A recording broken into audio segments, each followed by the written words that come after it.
तो एक सवाल मुझे बहुत आता है सुनने को कि अगर वो एक ईवी लेने के लिए जा रहा है बजट सेगमेंट पे, ठीक है। मेरा अभी जितना भी वीडियोस चल रहा है सब बजट सेगमेंट के ईवीज के ऊपर ही चल रहा है, क्योंकि अभी ये मार्केट पे बहुत ज़्यादा दिखने को मिल रहा है। तो वहाँ पे अगर मैं थोड़ा सा प्राइस सेट कर दूँ तो मैक्स टू मैक्स मान के चलिए 60 से 65 हज़ार, इसके अंदर मैं बोल रहा हूँ। तो अगर आप एक लेड एसिड स्कूटर लेना नहीं चाह रहे हो, तब भी आपके पास दो ऑप्शंस बचता है, लिथियम आयन और LFP, ठीक है, फेरोफॉस्फेट टेक्नोलॉजी जो है। तो उनमें से कौन सा बैटरी आपके लिए सूटेबल रहेगा? अभी देखिए दोनों ही अलग अलग अपने अपनी जगह पे कुछ कुछ प्लस पॉइंट है, कुछ कुछ माइनस पॉइंट है। फर्स्ट अगर मैं बोल दूं कि लिथियम बैटरीज जो है वहाँ पे आपको 600 से 800 साइकिल तक आप उसको चार्ज कर पाओगे। और वही LFP टेक्नोलॉजी पे बैटरी है वो मैक्स टू मैक्स 1000 से लेके 1200 मतलब 1000 से लेके 1200 बार आप उसको चार्ज कर पाओगे एक बैटरीज को। लेकिन यहाँ पे अगर आप जब ईवीज को चार्ज कर रहे हो, मैं जो बोल रहा हूँ उस तरीके से अगर आप एक लिथियम आयन बैटरीज को चार्ज करोगे तो वो जो चार्जिंग साइकिल है वो बढ़ के मैक्स टू मैक्स 1000 तक चला जाएगा। क्योंकि हम सब क्या करते हैं कि जब तक बैटरीज पूरा ड्रेन नहीं होता है हम लोग उसको कंटिन्यू यूज़ करते रहते हैं। उससे क्या होता है, एक नॉमिनल वोल्टेज होता है जो कंपनी से सेट होके आता है। अगर बार बार उसको हम पूरा उसका जो चार्ज है निकाल ले, तो बैटरी का जो एक वोल्टेज होता है उससे ज़्यादा ड्रॉप हो जाएगा, मतलब आपका बैटरी डिप डिस्चार्ज हो जाएगा। उससे क्या होगा, जो लाइफ है वो घटता ही चला जाएगा। तो अगर आप 50% मान के चलिए कि आपके स्कूटर पे चार्ज है या फिर 40% चार्ज है, अगर आप उसको फिर से 100 कर दोगे, मान के चलिए 50% चार्ज है, उसको अभी आप चार्ज पे बिठाओगे, फुल होगा। फिर से दोबारा अगर आप उसको 50 to 100 चार्ज करोगे तब जाके वो एक साइकिल काउंट करेगा, ठीक है। इसको इसको हम लोग बोलते हैं ऑप्टिमाइज चार्जिंग। तो अब अगर इसको आप फॉलो करते हो तो आपका जो स्कूटर का जो पहले का जो लाइफ साइकिल था 800 600 से 800 मैक्स टू मैक्स, वो बढ़ के 1000 तक चला जाएगा, ठीक है।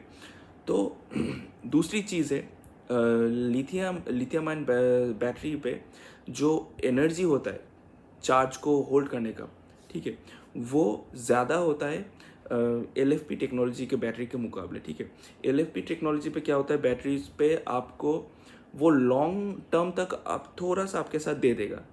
लिथियम का मान के चलिए अभी एक सेल, अभी अभी इस सेगमेंट पे बजट सेगमेंट पे जो सेल आपको दिया जा रहा है वो 3 या फिर मैक्स टू मैक्स 4 साल ही चलेगा। अगर वहीं पे अगर LFP जो टेक्नोलॉजी का बैटरी है वो अगर थोड़ा सा अच्छी क्वालिटी का हुआ तो आपको मैक्स टू मैक्स वो 6 साल तक चल जाएगा। प्लस लिथियम आयन बैटरी आपको 3 से 3.5 घंटे पे फुल चार्ज करके दे देगा। वहीं पे एक LFP बैटरी थोड़ा सा ज़्यादा टाइम लेगा चार्ज होने पे। इससे क्या फ़र्क पड़ेगा कि जो यूनिट लिथियम बैटरी ले रहा है एक फुल होने पे बैटरी, उससे ज़्यादा लगेगा LFP टेक्नोलॉजी पे। प्लस अगर आप एक LFP टेक्नोलॉजी वाला बैटरी ले रहे हो तो मेक श्योर कर लेना पहले कि आपके आसपास कोई रिपेयर स्टेशन होना ज़रूरी है। अभी थोड़ा सा आप अगर देखोगे तो अपने आसपास लिथियम का सर्विस सेंटर बहुत सारे देखने को मिलेगा लिथियम आयन वाला, लेकिन वहीं पे LFP टेक्नोलॉजी का सर्विस सेंटर अभी आपको देखने को नहीं मिलेगा। प्लस लिथियम आयन बैटरीज जो है वो थोड़ा सा सस्ता देखने को मिलता है। LFP टेक्नोलॉजी का बैटरीज जो है वो थोड़ा सा महंगा आता है, थोड़ा बहुत महंगा आता है। और वहीं पे एक फ़ायदा LFP टेक्नोलॉजी पे है कि अभी जो वेदर हीट हो रहा है ना सब जगह पे, तो वहीं पे वहाँ पे आपके स्कूटर पे या फिर अपने स्कूटर के परफॉर्मेंस पे कुछ रेंज पे कोई भी फ़र्क नहीं पड़ता है, चाहे कितना भी टेम्परेचर हाई हो जाए। प्लस जो फायर इंसिडेंट होता है ना, आग पकड़ लेता है, वो नहीं घटता है LFP टेक्नोलॉजी पे। लेकिन टेम्परेचर अगर लो, मतलब ठंड के टाइम पे ना LFP टेक्नोलॉजी बैटरी उतना अच्छा काम नहीं करता है जितना अच्छा लिथियम आयन करता है। तो अभी एक चीज़ देखिए कि ये था कुछ मेजर रीज़न या फिर डिफरेंस बिटवीन ये दो बैटरीज।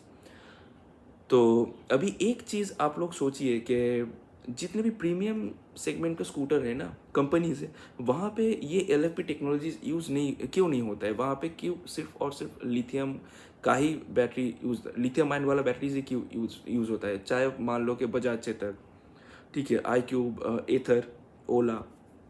अभी देखिए लिथियम आयन जो सेल है वो रिपेयरिंग कॉस्ट बहुत कम होता है एलएफपी टेक्नोलॉजीज के मुकाबले, प्लस जो चार्ज होल्ड करने का जो कैपेसिटी है वो लिथियम आयन पे ज़्यादा होता है, इसलिए आपको माइलेज बहुत अच्छा देखने को मिलता है, ठीक है। देन थर्ड, जो रिपेयर है आप इजीली उसको रिपेयर करवा सकते हैं, ऐसा नहीं है कि बैटरीज पे कुछ प्रॉब्लम आ गया तो पूरा बैटरी फेंकना पड़ेगा, ऐसा बिल्कुल भी नहीं है।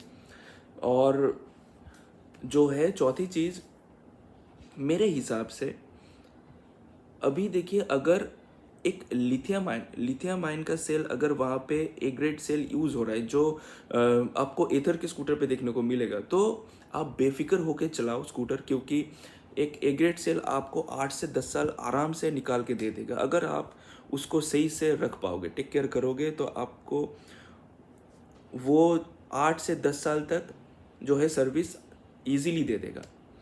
तो ये था कुछ difference between lithium ion battery और एलएफपी टेक्नोलॉजीज बैटरी। तो अगर आप चाहो तो बेफिक्र होकर लिथियम आयन भी ले सकते हो बजट सेगमेंट के स्कूटर पे, क्योंकि वो रिपेयर करने जाओगे तो मैक्स टू मैक्स 3-3,500 में आपको आराम से रिपेयर हो जाएगा लिथियम आयन बैटरी। वहीं पे एलएफपी टेक्नोलॉजी जो बैटरीज है वो आपको थोड़ा सा महंगा देखने को मिलेगा खर्चे के मामले में, ठीक है। और ऐसा कोई बात नहीं है कि आग वाग पकड़ लेगा, अगर आप थोड़ा सा मेक श्योर कर लेंगे ना उनको कि जो सेल है वो कौन सा कंपनी का है, जो बीएमएस है वो कौन सा कंपनी का है, ठीक है। और भी बहुत सारी चीज़ है, अगर मैं वो सबको बोलने लगूँ तो वीडियो बहुत फालतू में बहुत लंबा हो जाएगा, कोई मतलब नहीं बनता। तो ये था कुछ मेजर चेंजेस जो मैंने शेयर कर दिया जितना भी मुझे नॉलेज था। बाकी आप लोग ज़रूर कुछ सवाल हो तो मुझसे पूछिएगा कमेंट सेक्शन में। Thank you.